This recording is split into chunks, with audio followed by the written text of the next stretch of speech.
તમને બધાને ખબર છે કે આપણે દર મહિને ગુજરાતમાં ટોટલ 7 ગુજરાતી ફિલ્મ રિલીઝ થાય છે. બોલો, દર મહિને. ગુજરાત સરકારની એક સ્કીમ છે સબસિડીવાળી કે ભાઈ પ્રોડ્યુસરોને સબસિડી આપીએ તો ગુજરાતી ફિલ્મ ઇન્ડસ્ટ્રી છે એનો વિકાસ થાય.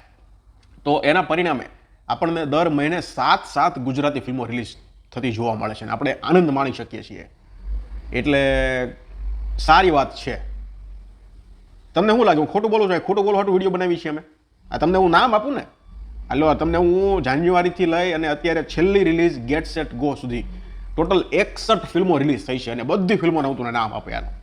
પછી તમારે મને કહેવાનું છે કે આમાં તમે કઈ ફિલ્મ વિશે સાંભળ્યું છે, કઈ ફિલ્મનો તમે ટ્રેલર ટીઝર જોયું છે, કઈ ફિલ્મ તમે જોઈ છે. મારો વિચાર એવો હતો કે 61 ફિલ્મના પોસ્ટર પણ તમને આપું, પણ અમુક ફિલ્મોના તો પોસ્ટર જ નથી. બોલો, 50% ફિલ્મોના પોસ્ટર નથી, ગૂગલમાં નથી ને. તો પછી મેં કીધું અડધા પોસ્ટર આપવા, અડધા પોસ્ટર ના આપવા, એના કરતાં આપણે બેટર છે કે એકના પોસ્ટર ના આપીએ, પણ હું તમને નામ આપીશ.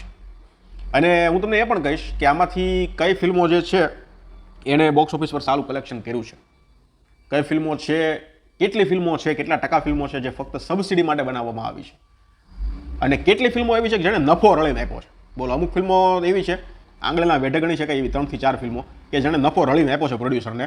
પછી 5 થી 7 ફિલ્મો એવી છે કે જેણે જેટલા રોક્યા હતા એટલા કવર બોક્સ ઓફિસ પર થયા છે.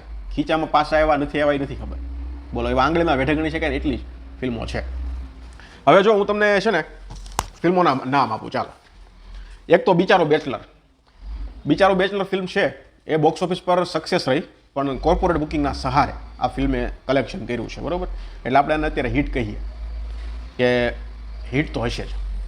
પછી એક તું મળે તો ઉત્સવ, આ ફ્લોપ રહી. પછી જય કનૈયા લાલકી જે આવી હતી એને ખૂબ સરસ કલેક્શન કર્યું, એમાં નફો રળીને આપવાવાળી આ પહેલી ફિલ્મ હતી. જય કનૈયા લાલકી એ સારી રહી, હિટ રહી. મોજે દરિયા, સ્કૂલ ડેઝ, થતા થઈ ગયું, તાતા થયા, મોબાઈલની સાઇડ ઇફેક્ટ, ચોરંગી, મલુમાડી, પાતકી, લગન લાગી રે એક હિટ હતી. આના સિવાય જે આટલી આગળની ફિલ્મો હતી એ ફિલ્મો બધી ફ્લોપ રહી. એટલે જેણે 1 કરોડનું પણ કલેક્શન નથી કર્યું આપણે એને ફ્લોપ ગણીએ છીએ, બરોબર. આ તમને હું દેશી ભાષામાં કહી દઉં કે જેણે 1 કરોડનું પણ કલેક્શન નથી કર્યું આપણે એને અત્યારે ફ્લોપ કેટેગરીમાં લઈએ છીએ. પછી એક છે Maher Karo Maa Meldi, Paasna Paas, Black Birthday, Mastermind, Surti Locho, Behad, hi fi Bako, ક ખ ગ ઘ, લાગણીનો મેળો, શક્તિ, તું દુનિયા છે મારી, મર્મ એક ભેદ, તું ગીતા હું કુરાન, અધૂરી વાત, કુકા ઇઝ ધ મની કેશ, લાગણી, બહેરૂપિયો, જેને ઘરે દીકરીનો અવતાર એનો બેડો પાર. આ બધી ફિલ્મો ફ્લોપ રહી. પછી એક હિટ આવે છે છેક મે મહિનામાં ધબકારો નામની, જેણે નફો કમાઈને આપ્યો છે. પછી એક આવે છે બીજીએસ હોસ્ટેલ, પછી આવે છે ગુલ કેદી એવું કંઈક છે, પછી છે લક્ષ્યવેદ, ભમરડો. પછી ફરીવાર એકવાર કોર્પોરેટ બુકિંગવાળી હિટ આવે છે શુભ મંગલ ધમાલ. અને શિવ, કબંદા, એનઆરઆઈ દુલ્હન, સરગમ, બધું ઓલરાઇટ છે. આણે પણ બોક્સ ઓફિસ પર સારું એવું કલેક્શન કર્યું છે, 1 કરોડ પ્લસનું કલેક્શન તો આ ફિલ્મે પણ કર્યું છે, એટલે આપણે આને હિટમાં લઈશું. પછી છે પપ્પા મારા વન્ડરફુલ, જિંદગી હજી બાકી છે, દોસ્ત, આ પણ એક ફ્લોપ ફિલ્મો રહી. પછી ધરપકડ એ હિટ રહી, બોક્સ ઓફિસ પર સારું એવું કલેક્શન કર્યું. જિંદગી વન્સ મોર, આ પણ હિટ રહી, આણે પણ બોક્સ ઓફિસ કલેક્શન પર સારું કર્યું છે. પછી સ્ટેટ ઓફ રામાધણી, આણે પણ બોક્સ ઓફિસ પર સારું એવું કલેક્શન કર્યું છે. પછી વાત કરીએ તો ડાર્ક સાઇડ, કડકનાથ, કર્મનું રહસ્ય, અઘરું છે યાર, કલાપી, રંગા, શાતીત, મસ્તીની પાઠશાળા 2, 1 ક્યારે આવી હતી, કાનો, હિપી પૂરે, મારણ, ગેટ સેટ ગો, લાયક નાલાયક, આ બધી ફ્લોપ રહી. હવે ટોટલ હું તમને 61 ફિલ્મો કહું છું. 61 ફિલ્મોમાંથી 8 ફિલ્મો એવી છે કે જેણે બોક્સ ઓફિસ પર સારું એવું પરફોર્મન્સ કર્યું છે, અથવા તો એમ કહી કે 1 કરોડ સુધીનો એ લોકો પહોંચવા થયા છે અથવા તો પહોંચી ગયા છે. એવી ટોટલ 8 ફિલ્મો છે. બોલો, 61માંથી 8 મહિનાની અંદર 61 ફિલ્મો આવી, એમાંથી 8 ફિલ્મો એવી છે કે જેણે 1 કરોડ સુધી કોઈ પહોંચી ગઈ છે, કોઈ વટી ગઈ છે, અને કોઈ એવી છે કે જે આમ અડવા પૂરતી છે. હવે એમાંથી હું તમને કહું ને તો જેણે સુપરહિટ ફિલ્મો, જેણે ખૂબ સરસ નફો કમાઈને આપ્યો એવી 3 ફિલ્મો, ધબકારો, જય કનૈયા લાલકી અને જિંદગી વન્સ મોર. આ એવી ફિલ્મો રહી કે જે પ્રોડ્યુસરે પૈસા રોક્યા એને રિટર્ન ROI સારું એવું મળ્યું છે. આ 3 જ ફિલ્મો છે. હવે હિટની વાત કરીએ કે જેણે આમ જેટલા રોક્યા હતા ને એટલા એને મળી ગયા, બરોબર. બહુ વધારે પડતી ખોટ ગઈ કે અથવા તો ખોટ 0 રૂપિયા ખોટ ગઈ એવી ફિલ્મો, તો એવી 5 ફિલ્મો હતી, બરોબર, કે જે બજેટ સુધી પહોંચી ગઈ. અને 5માંથી પછી 2 ફિલ્મો એવી હતી કે જે કોર્પોરેટ બુકિંગવાળી હતી, કે પ્રોડ્યુસરે જ બુકિંગ કરાવેલી હોય, એવી 2 ફિલ્મો હતી, બરોબર. હવે એવી ફિલ્મો હું તમને કહું કે જેના કન્ટેન્ટ સારા હતા.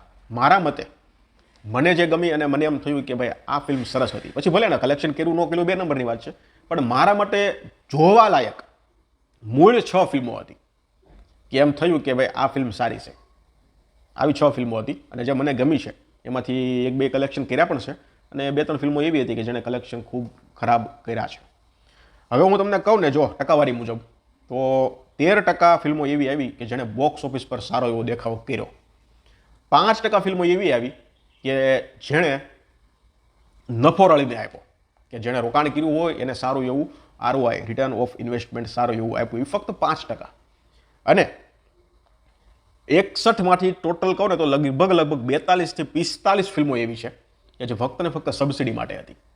બોલો, ફક્ત ને ફક્ત સબસિડી માટે. ખબર પડી જાય ને, હવે પોસ્ટર તમને ગૂગલમાં જોવા ન મળે, એ ફિલ્મના તમે ટેલર ટીઝર ન જોયા હોય. અમુક ફિલ્મો વિશે તો મને અત્યારે લિસ્ટ બનાવતો હતો ને ત્યારે મને ખબર પડી કે આ નામની ફિલ્મ આવી હતી.